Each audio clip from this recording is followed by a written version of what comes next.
Hey everybody, welcome back to our neck of the woods. So in today's video, we are finally gonna talk about our attic insulation, what we went with, why we went with it, what different options are out there, what worked for us, what didn't work for us, and basically we're just gonna get started and show you what we got going on.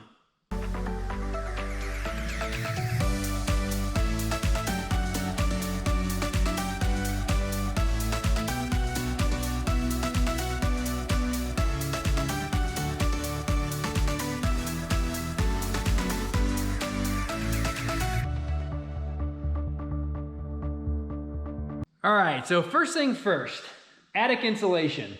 What did we go with and why? Well, if you remember when we did the garage up above us, we ended up putting down some bats of rock wool, and then I ended up spraying blown-in cellulose over top of it. And what we went with is from a company called Green Fiber, and it looks like it's the exact same thing because this is by Green Fiber, but they decided to change their packaging up a little bit. Really, I think it's just a marketing ploy. They made it more colorful. The other stuff was literally just a white bag with green lettering. Here, they've obviously added a lot of color. They're calling it sound, they're calling it thermal, they're calling it fire, but it really is the same stuff. It's a class 1 fire retardant. Again, I think they're just trying to sell more of it by calling it, you know, soundproof also with the thermal. And then of course they're showing you that fire rating on there instead of having to look in the fine print and actually see that it says that it's a class 1 fire retardant. But why did I decide to go with the blown-in cellulose? Well, one of the big reasons with blown-in cellulose is it's the cheapest. Out of several things that I can think of off the top of my head, blown-in cellulose is the cheapest. But the other thing is it also has one of the highest R values. Blown-in cellulose has about an R 3.5 per inch, which is roughly the same as rock wool insulation. I think rock wool may be a little bit higher at like 3.8. And then open cell spray foam also has a 3.5 R value. But the blown-in cellulose is nowhere near the cost of rock wool, and it's also nowhere the cost of open cell spray foam. But one of the biggest reason why I went with the cellulose is a lot of people don't talk about this, but I would say one of the most popular insulations is fiberglass. A lot of people don't talk about that fiberglass only has an R value of about 2.8, which in an attic, that's not really that big of a deal because you can just keep blowing it in thicker and thicker to achieve the same R value. But the problem that no one talks about is fiberglass actually starts to lose half of its R value when it gets below freezing temperatures. That is a huge loss of thermal energy, especially when you look at studies on a normal American wall assembly, that if it's made out of 2x4 studs, they're putting in a regular R13 bat that's faced on one side. That wall will end up losing half of its R value in the winter. That wall, if it was 2x4, may only end up having like an R6 or 7 or maybe even an R8 in the winter. You wonder why your electric bill or furnace bill, gas bill is so high in the winter? Well, that's because you're living in a 2x4 home with fiberglass. All of your heat is escaping right out that little R value of an R6 or 7. Not to mention, Americans are terrible at building houses. We don't even insulate the outside of the house. So of course, you're also losing all of your thermal heat loss because at every stud location, you've got that thermal bridge that everything is just shooting right outside. So I'll be the first to admit, Americans are terrible at building houses. Every time a European or someone else around the world mentions in one of my videos, I can't believe you Americans build houses like that. I 100% agree with you. You are right. We are terrible at thinking about our future, about our energy costs, about using fossil fuels down the road. Americans just want the biggest and cheapest thing, and we just really don't have that thought process, and I really feel bad for the way that we do stuff. And again, I agree with all the Europeans out there and stuff that there is a better way to do it. So we've got a better R value. We've got a better R value when it's cold.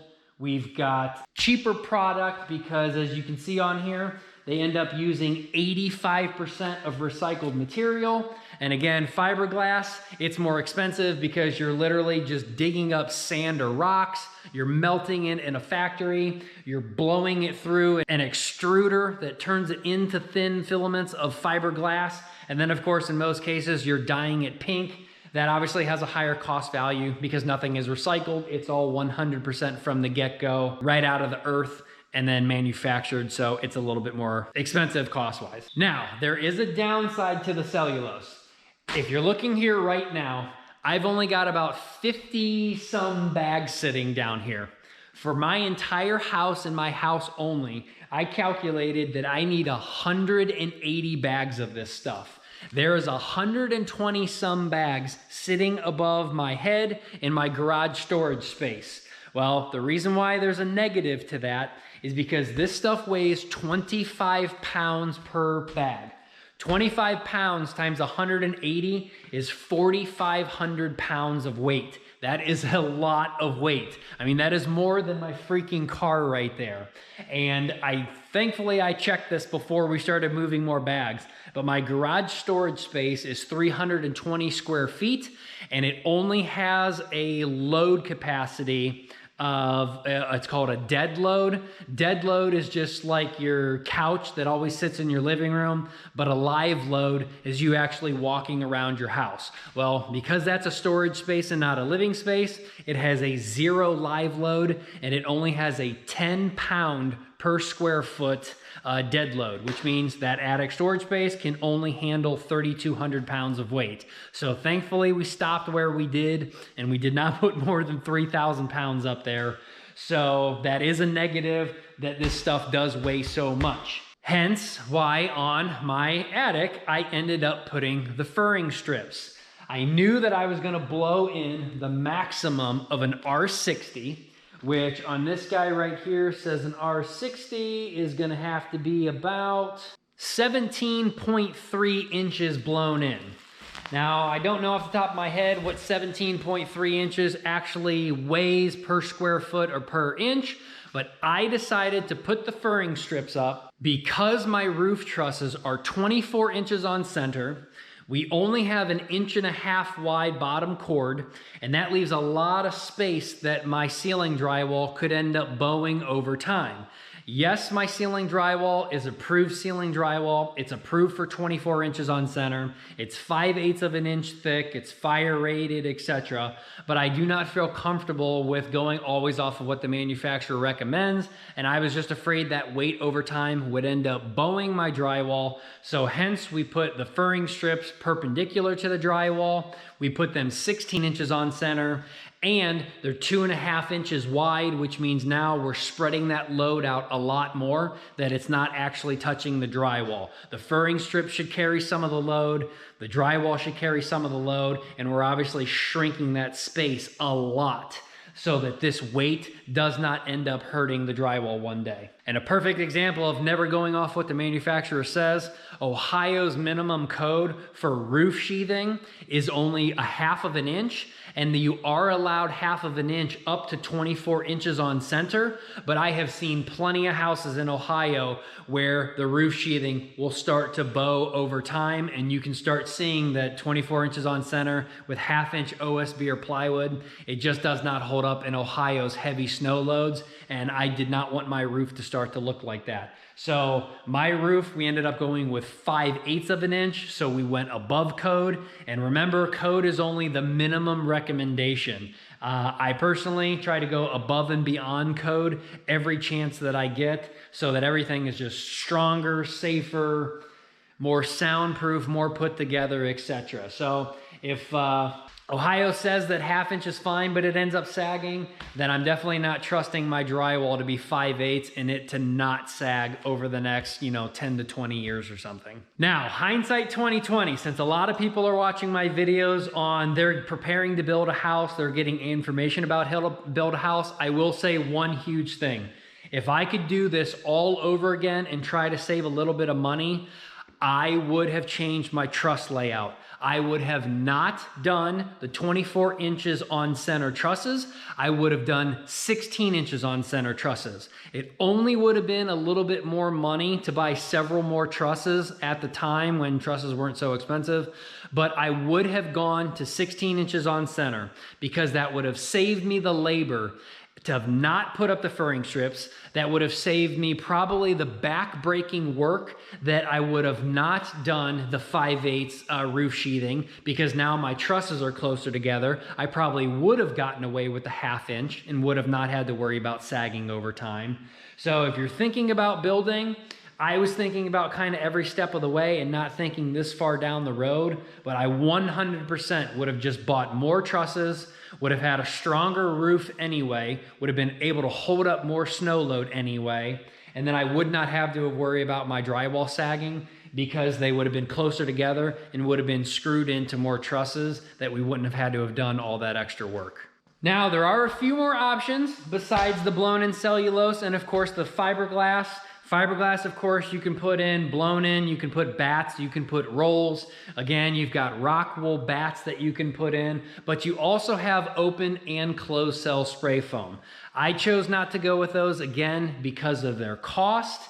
But the biggest thing that I've been seeing people doing nowadays is when they're putting in spray foam, whether it be open cell or closed cell, they are putting it on the bottom of the roof sheathing. The reason why Aaron and I decided not to go with that is because I don't believe in putting on a blown-in product on your roof sheathing for a conditioned attic space unless you vent your roofing material. You cannot use shingles on a vented roof if you end up putting, say, furring strips down to create an air gap, because obviously the shingles are just going to sag over time, or actually they're going to sag immediately and your roof's going to look like crap. If you did a metal roof, yes, go ahead and blow the underside of your sheathing, put your furring strips down, put metal on top of those furring strips, and now your metal is vented. You don't have to worry about any condensation buildup, because if there is condensation, you've got those furring strips that will allow air to go through. You don't have to worry about rust. You don't have to worry about rotting your sheathing. Granted, some people will still argue if you blow on a product, if your metal roof is leaking and your ice and water shield or your tar paper or whatever you put down, if that ends up having a leak, you may not see your roof sheathing start to rot one day, but is that commonplace? I don't think so if you use a metal roof. But that is a caveat that, I still wouldn't have a conditioned attic space and blow the underside. I would still try to find a better way to do that, but it's your guys' house. Do what you want. That's just my 2 cents on it. But in Ohio, to blow, whether it be on the roof sheathing or directly onto our drywall, to blow on closed cell or open cell, closed cell would have been close to like $20,000. Open cell would have probably been about half of that. And all of these 180 bags on discount only ended up costing Aaron and I $2,400 total plus some tax. So this was not a bad option at all.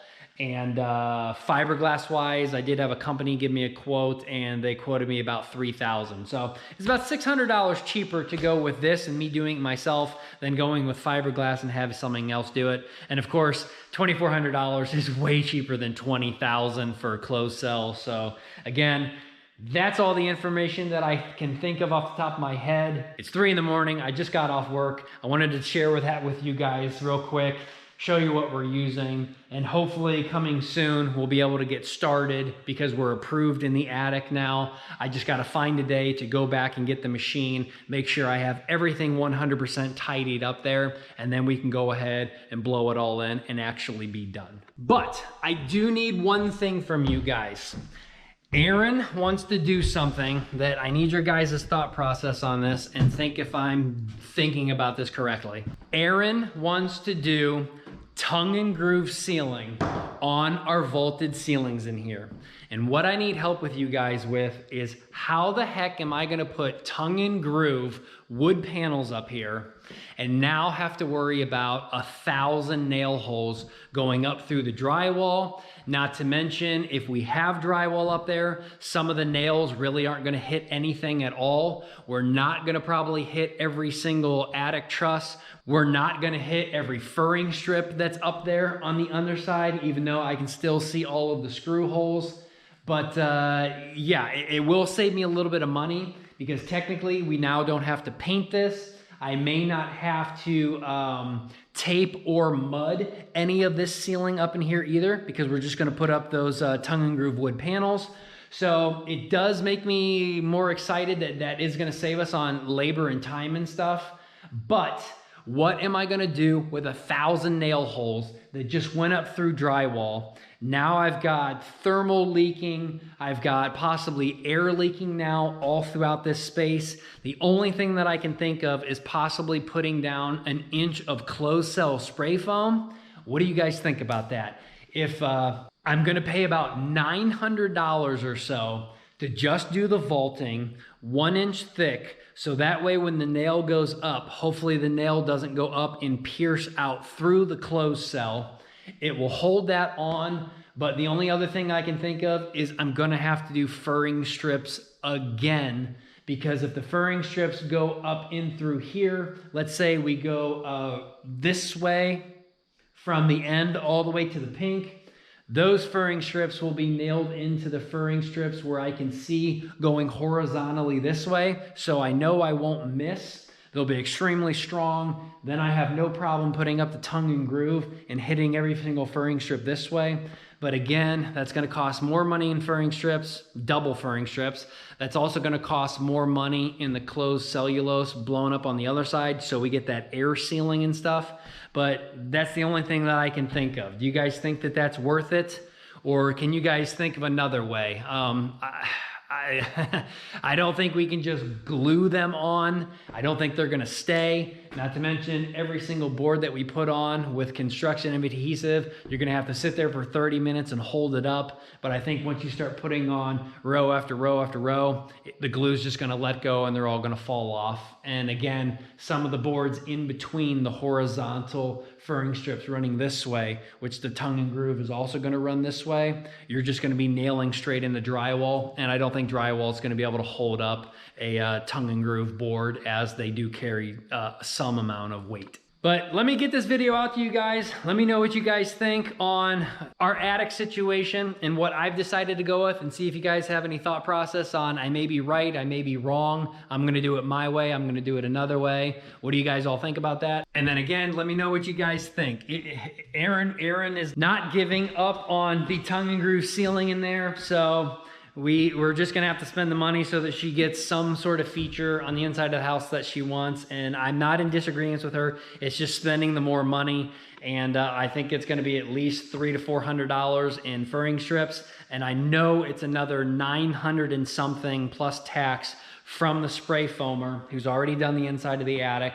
And that is of course blowing in 1 more inch of closed cell to give me that thermal protection, that air leaking, that moisture wicking up, etc., which again is why I wouldn't have to tape and mud or paint, because the closed cell spray foam up on the underside would go ahead and protect that upper vaulted ceiling from having any issues. So that really saves me money in the long run to not have anyone tape or mud, or the square footage and paint that I would have to put up there.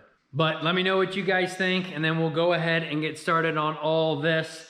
And again, comment down below. Let me know what you guys think. You can also hit us up on NeckofTheWoods 2020 on Instagram. And stay tuned, because we got a few more videos in process that we're going ahead and finishing out the back deck.